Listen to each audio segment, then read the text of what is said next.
Welcome to the Edges of Lean.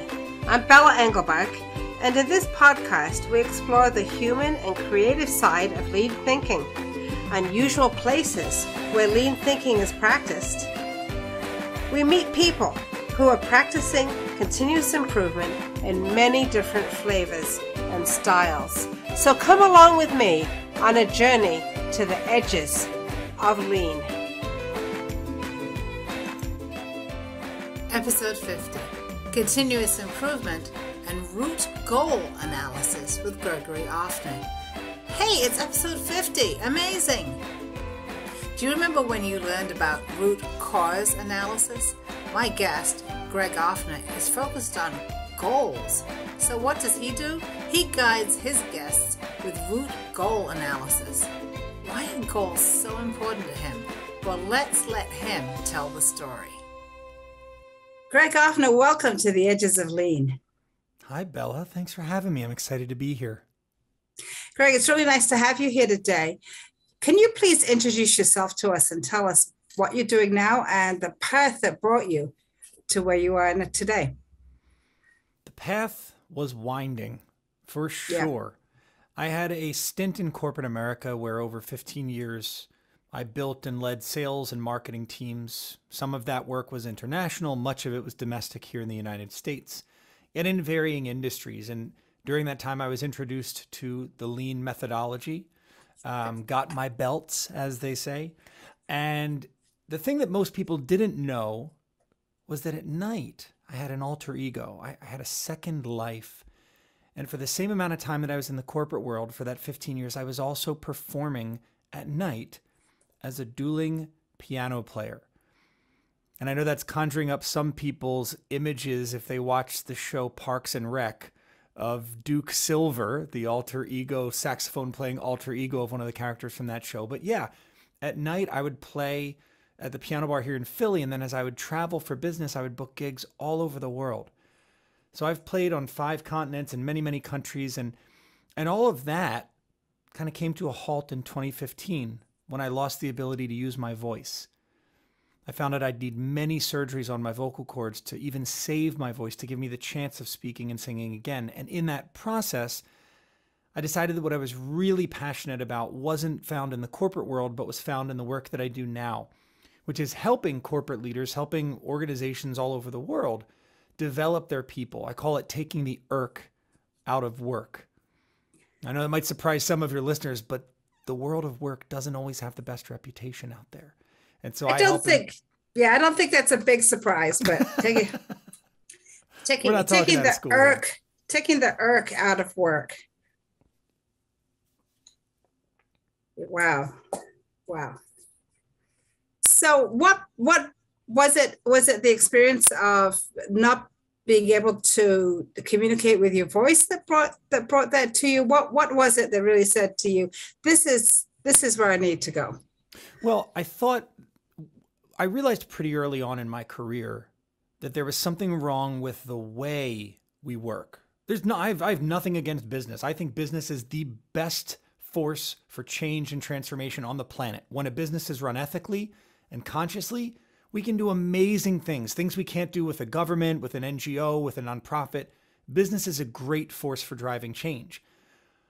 But if you think of work as an institution, as a where we go, not necessarily what we do, what the product of our work is, but the process of work. I had a feeling very early on in my professional career that there were a lot of inefficiencies. There was a lot of what I refer to as legacy friction in this concept of work. And initially I thought that the best way to change it would be to get involved with an organization, rise up the ranks, and take a leadership role.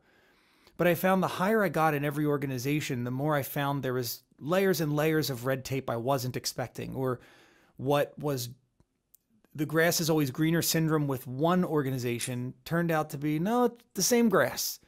The dirt may be in different places, but it's the same grass.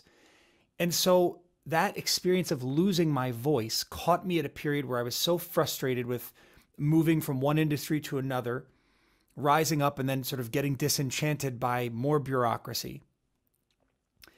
And I realized that if I was going to affect any meaningful change, it had to be on a larger scale.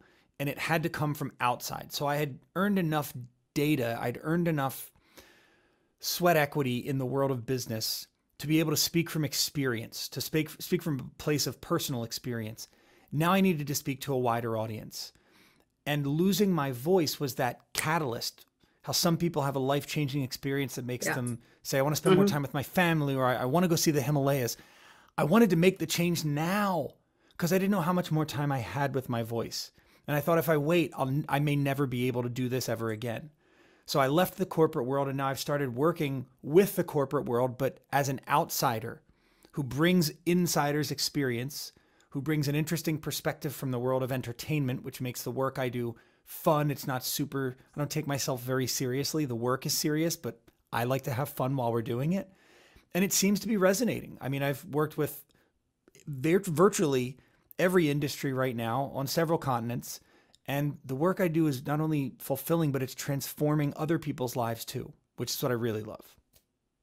So when you say the irk in work, and you talk about the process of work, you're talking about more than, what we in the business call, business process and business process management, which is unfortunately often divorced from people, right? It's in some people's minds, it's the idea that, well, we're going to track our product as it goes through the plant and gets things added to it, and it gets finished and it goes out into the supply chain, right? Or it's the process of developing that product. But what you're talking about is much more, I believe, and correct me if I'm wrong, about the people processes and how people are involved in that. Is that? In a way, yes. And perhaps this comes from my bias of working predominantly in sales and marketing, where we have quotas. It's really clear what I need to do to be successful in a sales role. And in marketing, lately especially, the data really drives decision-making. But not all roles have that benefit. And so I would see colleagues in various industries and at various companies I worked at show up to work each day, be physically present, but mentally somewhere else. They weren't fully engaging in the work because they had no way to measure, much like when you talk about tracking work process or managing a project where there are gates, there are progress metrics. The average person doesn't have that. In a way, I'm generalizing here, but they show up, there's a big stack of documents on their desk, and their job is to get through as many documents as they can. And when they show up the next day, there's more documents on top of that. And it just seems to be this never-ending cycle of, what am I really getting done? What's the goal of my goal? Yeah, I'm showing up to do this work, to get through these documents, but to do what? And we see this right now in this return to work conversation that's happening. I think of an article, I'm based in Philadelphia, and I think of an article that I saw in a local paper. These two prominent attorneys that run a fairly successful firm were quoted in the paper talking about wanting to bring their employees back to the office because there was a dry cleaner next to their office. And that dry cleaner needed their employees to be able to flourish for their business to succeed. And I thought, I have never heard of an attorney who said as a criteria of wanting to work for a law firm that it be located next to a dry. I mean, it's just, what is the purpose of coming back to work? It's not to patronize a dry cleaner. And I have nothing against dry cleaners. I have nothing against that business. But when we talk about the purpose of work, it's not to be in an office. We used to go to the office because that's where the machines were that we needed to do our job effectively. And we did our job effectively because when we did that, we served clients. And when we served clients, we created value for the world, let's say. But we don't need to go somewhere to access those machines. Most of us don't. So we have to take an honest look at the commute. Does it serve a purpose anymore, or is it legacy friction? And for many of us, it's legacy friction. And and it's a tremendous amount of time out of people's day, right? If you have time that people then have to find childcare for, that they have to get a vehicle for, or find a public transportation mode that works for them. It's a great time for listening to podcasts, but you can go for a walk and do that too. So, Yeah, and not to belabor this point, but I mean, you can even take this to the world of finance and the conversation about blockchain. You and I remember a time when banks weren't open on the weekends, when they closed at 3 p.m., when you had to go to the bank to get your money. There wasn't an automated teller machine. There wasn't, I think the first one was called MAC, right? The Money Access Centers. Yeah. Well, as Philly folks say, we've got to go, still say, we've got to go tap MAC. Got to go tap MAC. Yeah, tap MAC. So this conversation now about blockchain in the finance sector has all to do with access to money, validating transactions more quickly, where banks hold a check that you put on deposit for 2 or 3 days to ensure the funds clear. Blockchain would eliminate that. Now, there are people that make money off of that legacy friction, just like legacy friction of the commute means that a dry cleaner can be set up next to an office building and have a pretty steady stream of clients.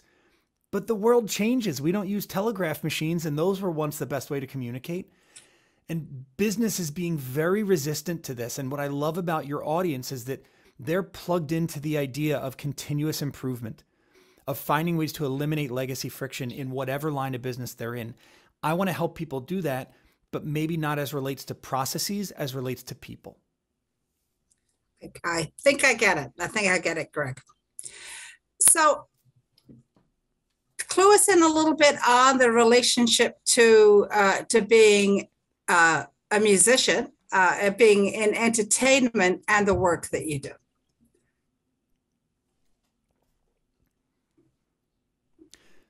So if you want to watch a speech, there's this amazing website called YouTube. There's millions of speeches out there that you can watch, Today, the people that I serve, they want content, but they really want an experience. I used a phrase earlier, the goal of your goal. And that's just a fancy way of saying, why am I really here? If all my audiences wanted was information, they could go to YouTube. They could find a great speech.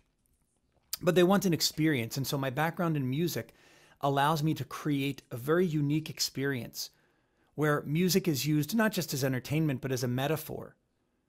Music actually existed before spoken language.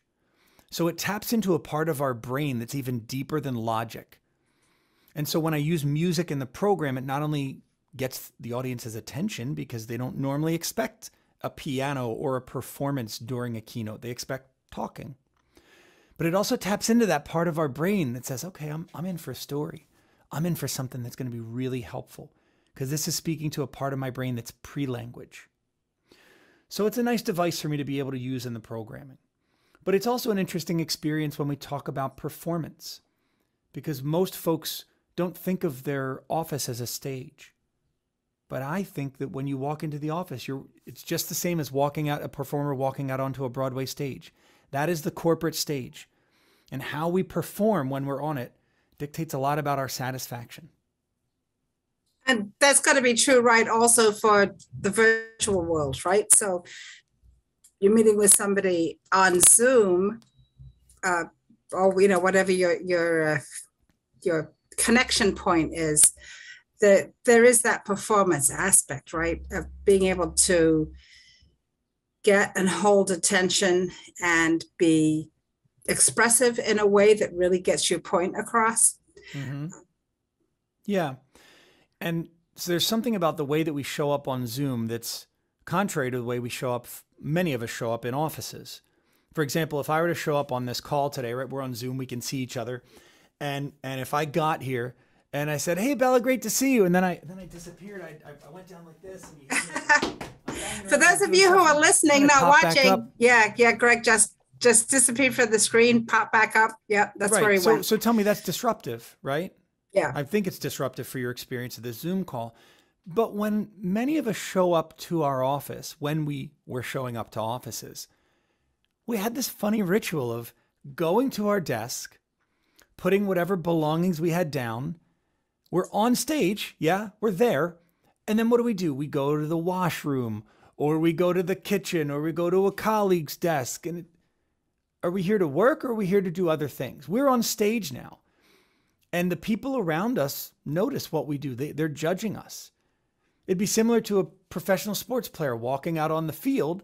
They do the national anthem. They line up for the kickoff or for the first pitch or whatever. And then they run back into the dressing room because they forgot their socks.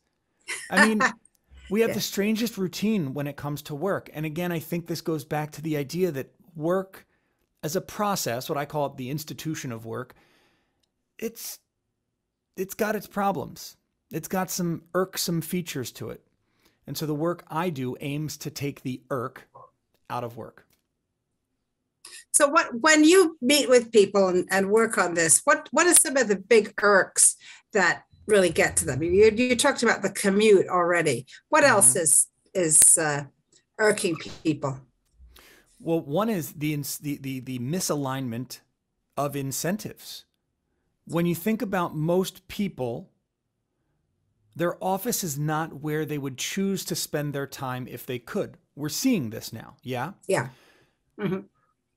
However, what's the incentive to complete my work quickly if I'm at an office, if I'm expected to stay till 5 p.m.? There's none. So the incentives for the employer and the employee are still misaligned. Now, for some salespeople, that's not the case. They have a quota, and when they've hit that quota, the boss doesn't care if they're golfing, if they're going fishing, or it doesn't matter. But why do we resist having quotas for other employees?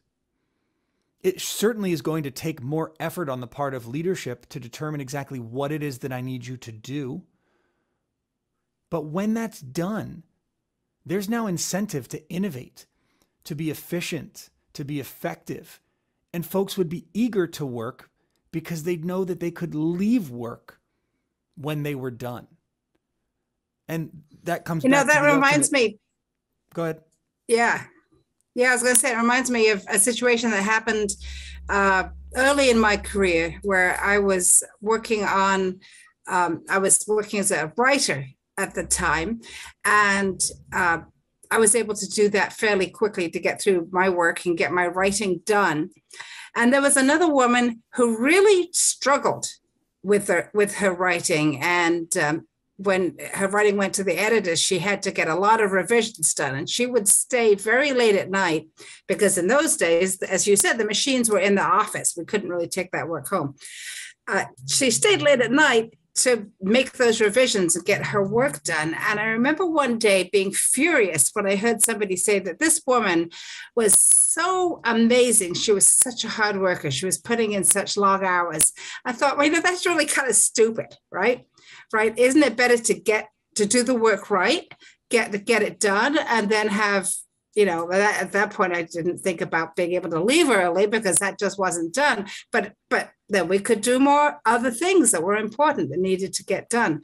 And it was such a big surprise to me that someone would think that would be, that she was amazing, because frankly, she wasn't all that good. That was why she seemed amazing. Yeah, it's a case of input versus output. I think of this example of the high school student that shows up for basketball tryouts in the newest Jordans and the slickest gear. And before anyone takes the court, if you looked, you would say, this kid's going to be the starting point guard. He's got all of it. The moment he started dribbling a basketball, it was clear that this was Bambi on roller skates, that this individual had no basketball talent whatsoever. And that goes to the heart of what you're talking about, Bella, which is we're used to a system where we manage on input. How much time are you putting in? Are you at the office? Are you showing up? What we would do well to move to is a system that is based on output. What is the value you're producing? I believe that income follows impact. And all of these conversations that I hear about minimum wage, pay gaps, there's truth to some of it, that there are obscene gaps in pay and disparities between the highest paid and the lowest paid. But in truth, when folks say, well, I need to be paid more, I would challenge them to look at the impact that they deliver for their employer. And not to look in the mirror and say, I'm worth this, but to look at the employer and say, what am I worth to this employer? Do they know what my impact is? Am I making the impact that they're willing to pay for? And if the answer is yes, I'm making the impact, then we have a right to go and ask for more money. But we need to raise our impact in many cases, the impact we're providing. And that starts with understanding why we're there. What is the, to use Clayton Christensen's phrasing, what is the job to be done? Right. So you use this really interesting term, which is root goal analysis. We, of course, we spend a lot of time in Lean and some of the Six Sigma work and doing root cause analysis, trying to understand if we have a problem, what are all the possible things that could be causing it, and then coming up with countermeasures against those root causes. And usually there's more than one root cause to a problem, but root goal analysis, that is something different. So tell us about that. Yeah, well, to understand that, it's helpful for your listeners to know that our brain takes up 3% of our body's mass, but uses 20% of its available energy. And we as an animal, as a creature, are built for energy conservation. We never knew when our next meal was coming, and so our body is generally wired to conserve energy whenever possible. And we've gotten into the habit of using very quick, very surface level thinking when it comes to developing goals. Not everybody, but most of us. And I see this in the corporate world when I work with executives and we talk about what their goals are as an organization. One that's easy for an executive to throw out is we want to be the industry leader. And if you push back and ask, well, when you're the industry leader, what will happen? For a moment, you get this deer in the headlights look from the executive, and they regain composure pretty quickly and they give you an answer. But then I press again and I say, and what will that allow you to do as an organization? And we really get to this, what I call root goal, through that process of iterative questioning. And it's a process that is very taxing on our brain. So we don't engage in it often unless we're asked to. And when we do engage in that type of questioning, it gets a little frustrating.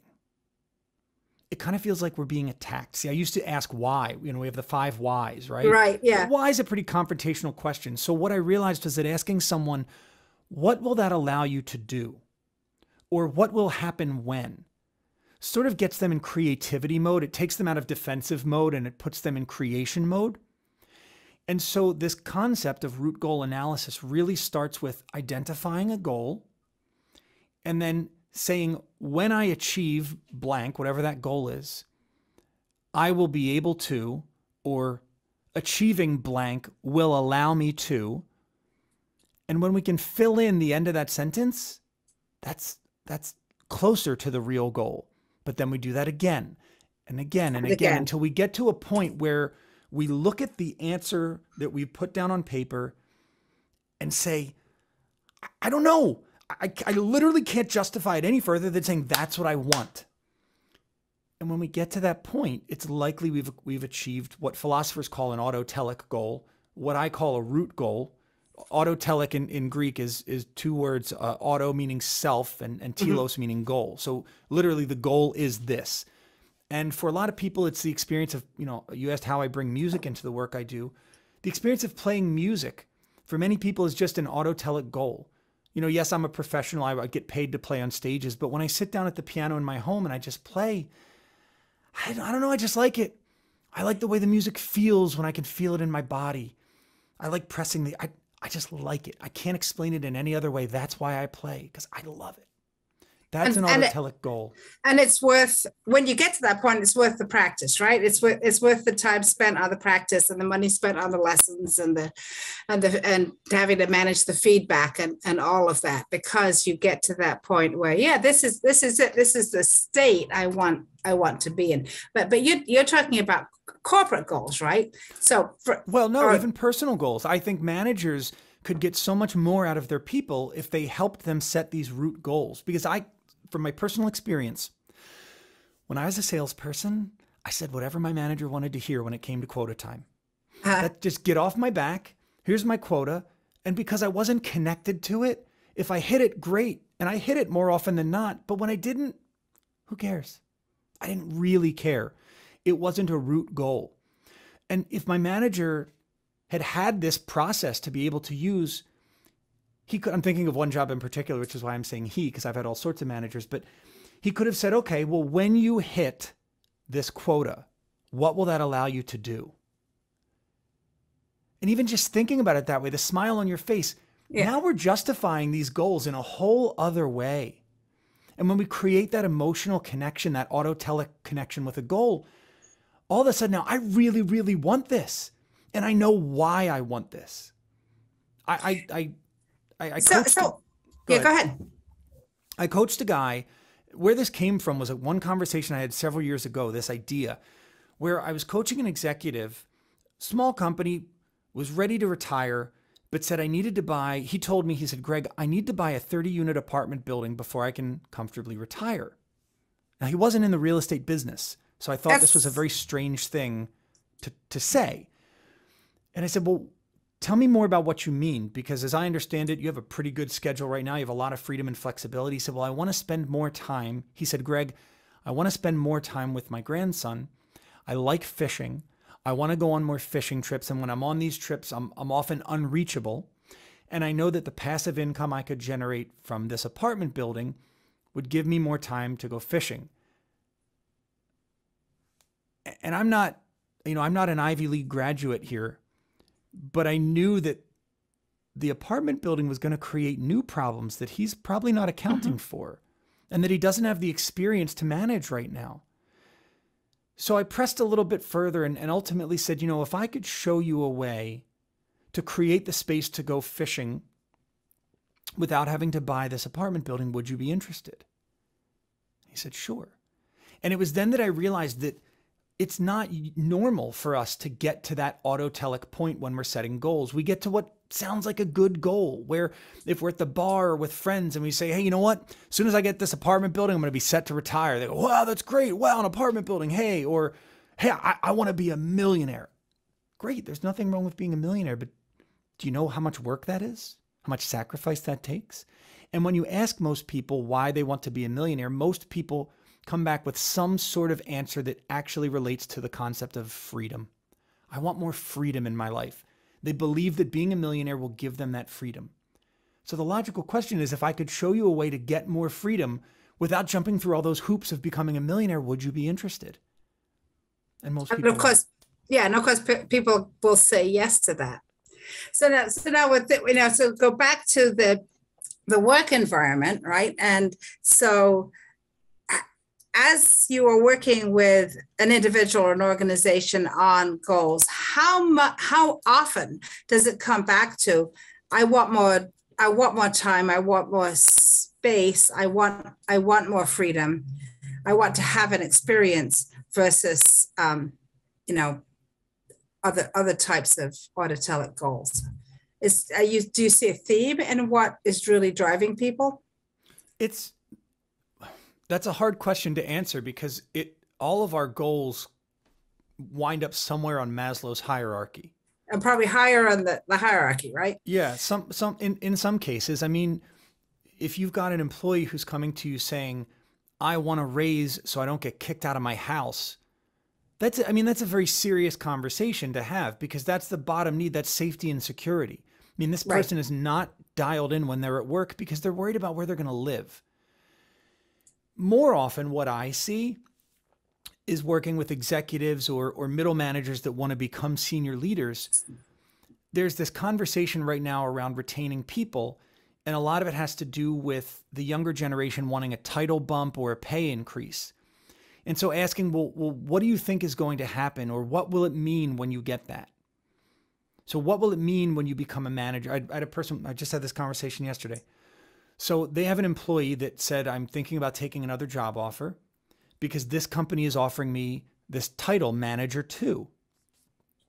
And so my client's the CEO. I said, well, did you ask what will happen when she gets that title of manager 2? He said, no, that's a great idea. Let me go ask her. And she said she'd feel recognized, that it meant she was progressing, that her family would see that her career was going somewhere.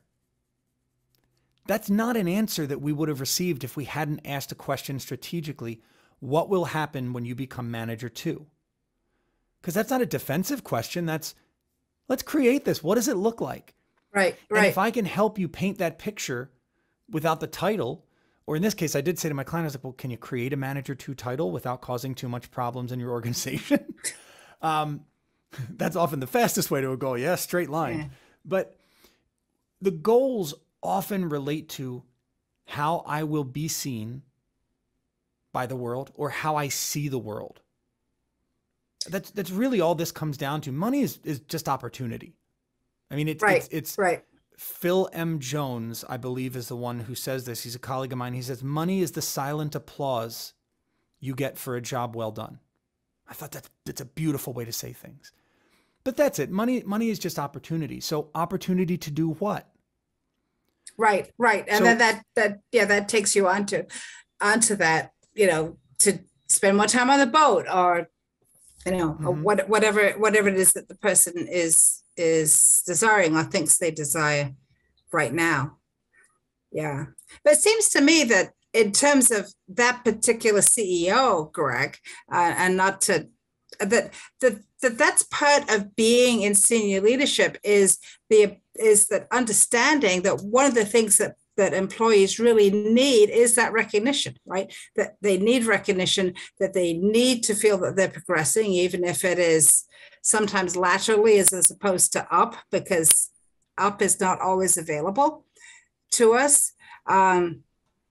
That's part of being a leader, right? That it is to be a better student of humans. It's not always something that people get on their way to leading an organization, though. There are a lot of imperfect leaders. I am one of them. We're all learning as we go. We're all making mistakes. I think the goal, at least for me, is to not make the same mistakes twice.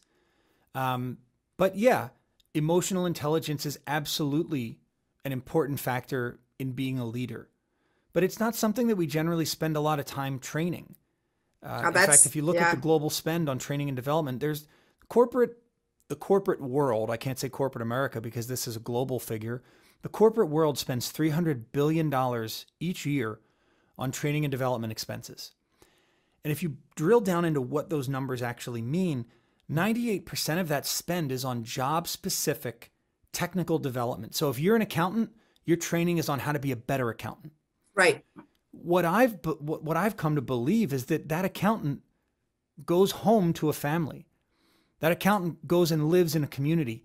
And this may surprise some business owners out there, but that accountant is a person, not just an employee. So what if we took some of that $300 billion, not all of it, because we've got to train our people to be good at the job they're in. What would it look like if we took some of that money and allocated it to developing the person, to developing tactical skills? We call them soft skills, but I don't like that term because they're actually the most difficult and the most valuable skill to create and to have right now for an employee. So what if as an organization we developed our people?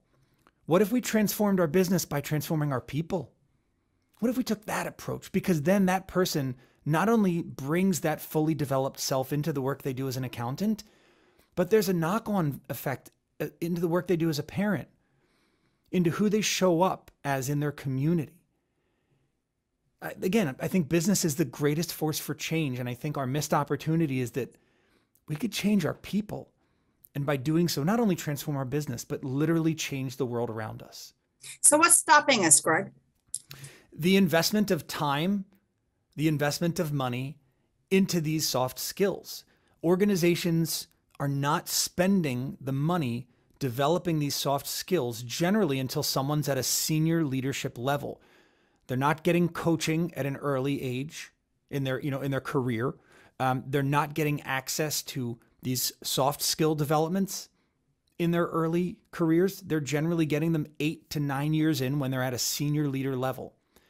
But if you look at every other, professional musician, professional athlete, they've got coaches. Why do we treat our business professionals as if they're business amateurs? We're spending a lot of money to employ these people. A fraction of that spent on developing them could transform their performance, would transform our organization. And I see it simply because that's what I do every day. And so my mission is to make it easy for my clients to see, for us to be on the same side of the table and say, good, let's do this. Yeah, I think there's a bigger payoff as well. I mean, you talked about the impact on families, on community, everything else. The huge challenge right now of the Great Resignation is that when you lose somebody, you're losing their knowledge, right? You even if you thought they weren't a great employee, they were probably great at something, and there's going to be a hole, and you might not know what that hole is until they're gone, and you see how big the hole is. And it's going to cost you a lot of money to replace that person, whether it's, it's time lost in productivity, or it's the time and money spent on recruiting and then training a new person. And then what you're going to have to change in your organization because of whatever the reason was that the last person left.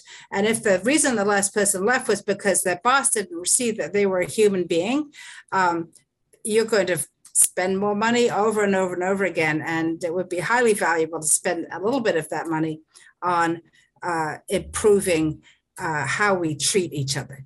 Mm-hmm. There's a great economic case to be made for it. Precisely. Greg, if you were put in charge of one of these companies that you are working with now, what would be the first thing you'd do? Other than maybe quit, but no, I'm not going to let you quit. Yeah, I just put you in charge of a company. You're the boss. What are you going to do? I'd start asking a lot of questions. Yeah. I think the responsibility of a leader is to remove obstacles for the people they lead.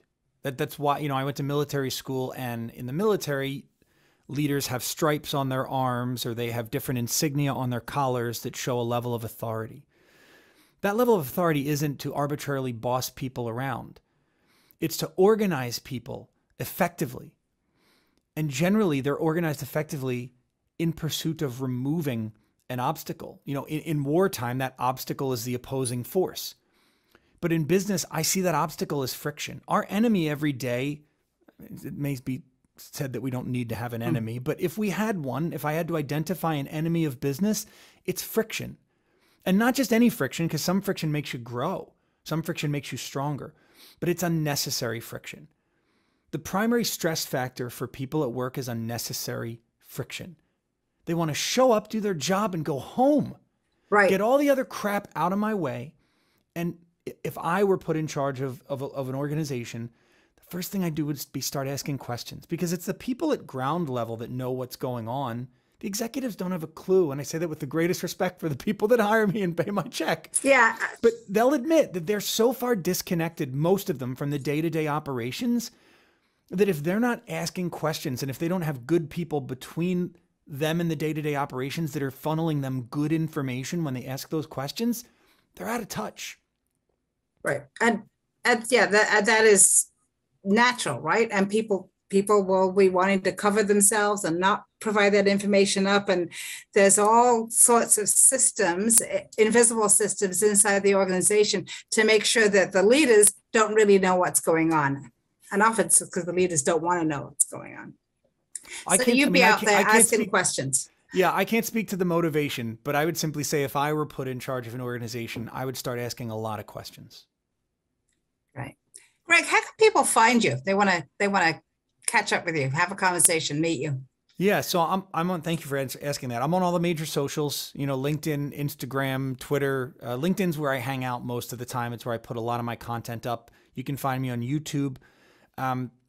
But I'd like to offer something out to the audience. Since we started talking about these tactical skills, if they're interested in learning the 7 key skills that they should think about developing in their people right now, or developing in themselves, simply investing in ourselves, they can text 33777. Just text the word keys, KEYS, to 33777. It'll ask for your email, but I'm not going to spam you. I'm just going to send you a one sheet that tells you what these 7 keys of success are, how you can use them in your life. And that's at least enough to get started, to find resources that are meaningful to you. But I'm always here to help if you have additional questions. Pretty sure it's easy to email me from my website. So then go to gregoryoffner.com and just drop me a line. I'd love to hear from them. I'd love to hear what was valuable in this conversation for them. Yeah, great. So reach out to Greg. Well, all of the information will be in the show notes, so you can find it on the podcast website and on your podcast player. So, Greg, thinking back to where you started and where you are today and the learnings you've had along the way, what would be your one piece of advice for a young person starting out? If I could give one piece of advice to a young person starting out, other than what we've already talked about on the show about being clear with their goals, just something else. Yeah. It would be that in my experience, you'll never make it. And when I say that, what I mean is, starting out, I always thought that if I got to this promotion or to this level of income, that I will have made it, that will be it, and I'll achieve corporate homeostasis, and that'll be it for life. And what I've found is that there is no such thing as making it. We're always on this path where the world around us is changing. We are changing within the world. And the closest I think we'll ever get to making it is getting better at navigating change and operating inside this level of a bit of discomfort. And so my advice would be, if they get comfortable with that concept of discomfort and consistent change, they'll have a pretty comfortable career. That's great. I love that advice. That's very unique, but it's really true. It's really true. But there are those moments along the way where you have that momentary, you've achieved that autotelic goal. That's our new word for the day. You enjoy it, but life changes. Things will change. So beautiful, beautiful advice. Thank you, Greg. Well, thanks for having me on, Belle. It's been great to hang out with you, get to chat a little bit. Hope we do it again soon. All right. Take care. All right. Bye. This is Bella Engelbach, and I'd like to thank Gregory Offner for being my guest at the Edges of Lean. What are your goals, and why are they important to you? We'd love to hear from you. Contact Greg at gregoryoffner.com or find him on LinkedIn and start a conversation. Find me at leanforhumans.com or on LinkedIn, or comment wherever you watch or listen. And tell a friend about the Edges of Lean. Please join me in exploring more of the edges of lean. There's a lot to learn, and check out my friends in the Lean Communicators community at leancommunicators.com. You'll find more podcasts and video with lots of great new content every week. The Edges of Lean is written and produced by Bella Engelbach with support from Podcast Inc. This is a Lean for Humans production.